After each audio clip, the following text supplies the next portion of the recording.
What's good? We back. Motor City Lions Talk. We back in the building with a rare third video in one day.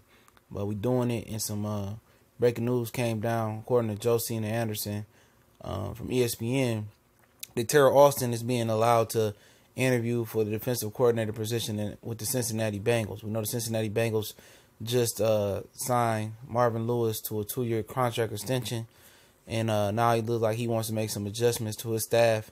And if he gets Teryl Austin, he's getting one of the better defensive coordinators in the league.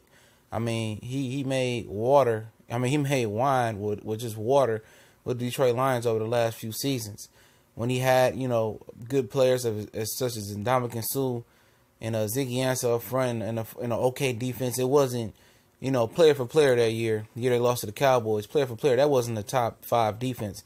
I think they ended up ranking the year number 2. And obviously the offense was the major problem with Joe Lombardi at the hand. We gonna get to that in a minute.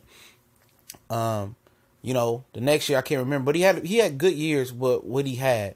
Even this year, he had a good defense the first beginning of the year until Nada, like I said several times, hurt his knee, and the defense just fell off against the run and the pass for the most part.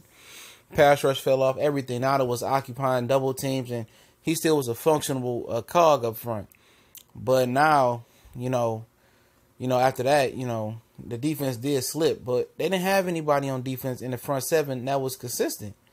Ziggy was hurt all year. Zettel, he's not even a starting caliber defensive end. I mean, Spence is in the starting caliber defensive tackle.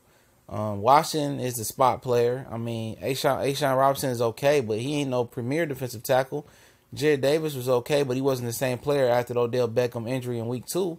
I mean, outside linebackers, Paul Warlow, Tyre Whitehead, he ain't nothing. Secondary was good. The nickel corner with Quadre and the Darius Slade in the first corner, and Tavon Wilson and Glover Quinn was good. Not Darius Slade, but Nevin Lawson and DJ Haddon splitting time. Both of them sucked in my opinion. I don't know why fans like Nevin Lawson, to keep it real. He ain't that good, homie.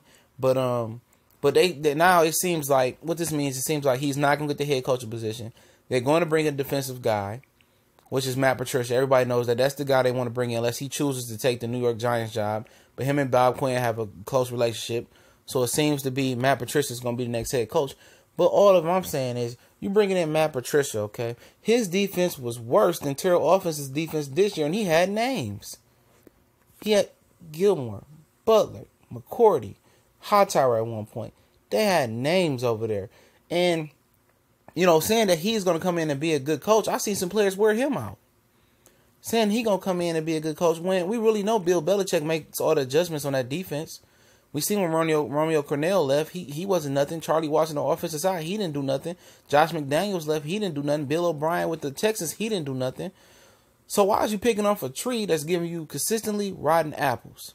Like Matt Patricia has done anything and accomplished anything without talent. Like he made wine with just water like Teryl Austin did. Why? Teryl Austin was not the problem with the Detroit Lions. If anything, he should have been kept as defensive coordinator, and the offense has been the problem. They haven't been able to put it in the end zone. They haven't been able to get third and short. They haven't been able to produce in the red zone.